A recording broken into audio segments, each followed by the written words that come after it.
Here at the Silver Fox Club, we believe that each one teaches one. Historically, silver foxes were among the most valued fur bearers worn by nobles beginning in the 10th century. With that in mind, we here at the Silver Fox Club use the phrase to describe a person or a company who exemplifies wisdom, tradition, and old school values. In our Silver Fox Club web series, our hosts sit down with extraordinary men and women who have developed high levels of skill and expertise in their chosen discipline. These silver foxes are celebrated for their lifelong education, their discipline, their diligence, and their willingness to share their wisdom with others. We hope you enjoy the series, and if you have any suggestions or if you wish to nominate a silver fox, please feel free to contact us at info@silverfoxclub.org.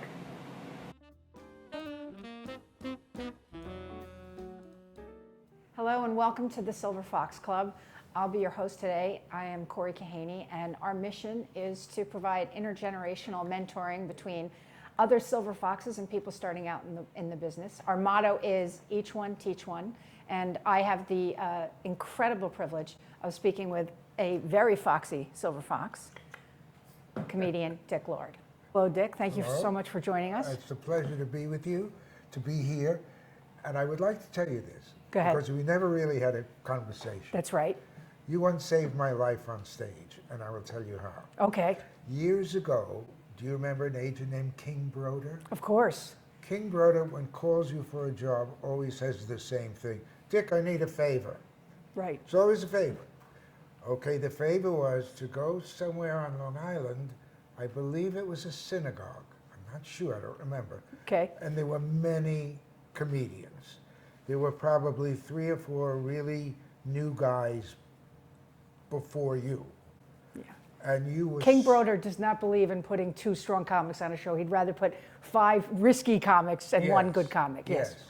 So it was really difficult to do. You know how they take 4 years to get to something that's humorous? Yes. I mean, it's incredible. So then it was you, and you were just terrific. And I didn't know you, and I think, this woman is terrific, and you saved my life. Because I was almost going to leave. You know, they were all milling around, one after the other, after the other. So that's the first I ever saw you, and I am a fan of yours since that day. Well, thank you. It's a pleasure to be with you. So you mean I saved your life because I set it up with the audience? Well, you were very funny. How I mean, not only yeah. said that, I mean, you were really funny. You made them an audience. Yeah. I was afraid to follow you. What excites you about the business today? I know it's so different than it was when you started. That's a tough question for me because my excitement now comes from writing. We have 2 shows, a TV show and a movie with a producer who likes both of them and has offered a few suggestions. Other producers have liked them, and then you never hear from them, and then they ask for something impossible. Could you make him a girl instead of a boy? No, it changes everything. So what excites me now is selling a script and getting it on a camera, not performing. Right. I do not wish to do that anymore, and nor do I think I'd be good. I really don't. I don't remember what I used to do. I'm busy with the other scripts for the other shows. Would you say that's sort of the key to evolving as a comic? That when you get to a certain point where you stop loving it, that you need to find sort of the vein, the direction to go in, that still allows you to use your gift, which is obviously humor. Yes, Yeah. absolutely. I think you phrased it precisely. I'm done with that. I loved it. I don't really want to do it again. I'm a little bit afraid of it now, but I love this. Writing and yeah. But any kind of sadness about that? Yes, sometimes. I miss the excitement of the momentary, here we go. I miss that, but in the big picture now, and logically, kids at 24 are doing it, I can. Oh, but come on, I perform with your old buddies, with Dick Capri and Yeah. Freddie Roman and Stewie Stone. I'm still performing with these guys. But you know what I've noticed, and I love them all. They're my pals for years and years and years. The jobs are fewer and fewer.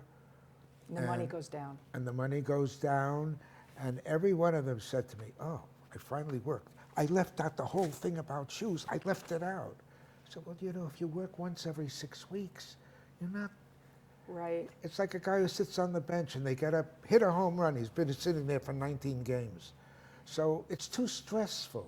I think you kind of answered this question for me, but what bothers you about the business now? For a young person, what bothers you about it? It's much harder. There are too many television shows featuring comedians. I'm not saying too many. There are many comedy clubs. I see some funny guys that go from comedy club to comedy club. When they say, what was the Copacabana like? What was the Latin Quarter like? They have no idea what the big nightclubs were like. Even in Vegas, Mitchell Walters, he's hilarious. Mitchell, it's always in a comedy club in a place where they're, I mean, God bless them, but it's kind of like harder today. Right. I think it's harder.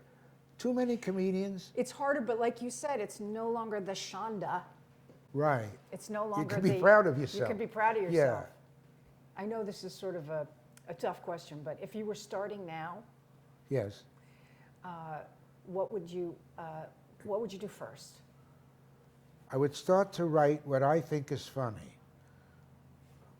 When I had the comedy workshop, that's what I told. Go home and write an essay. First time you kissed a girl, the first time you got a flat tire, how you feel about the election. Write anything. And then as we work, or as I would work, I would say, wait, I don't need that sentence. It's distracting. It's off the topic.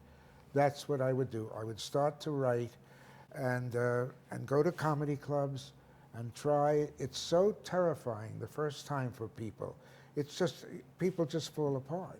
One of the things that I always want to ask comedians is, Yes. at what point for you did you breathe a sigh of relief that you could support a family or support you and a spouse doing this as your profession? The Playboy clubs. Playboy. That was it. You had steady work. Right. You had to improve. You saw yourself, or I saw myself getting better. Wait a minute, I don't need those two sentences. I could just go from there to there.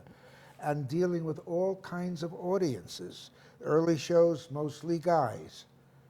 And they're not there to see the comedian, they're there to see the bunnies. As the night progresses, they become more couples. So you really, and it's different in Georgia than it is on 59th Street in Manhattan. So you really learn a lot.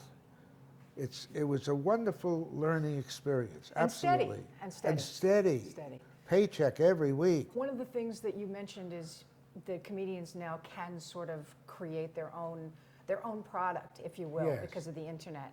What do you think of that? I think it's wonderful. I don't know how Louis C.K.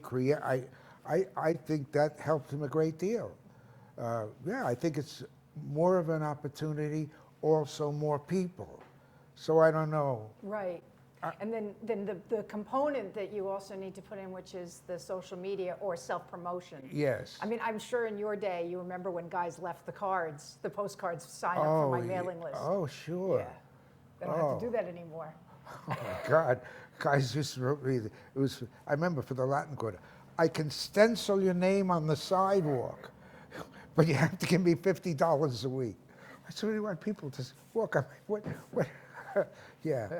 That was social media back in your day. Yes, Stenciling your name on the sidewalk.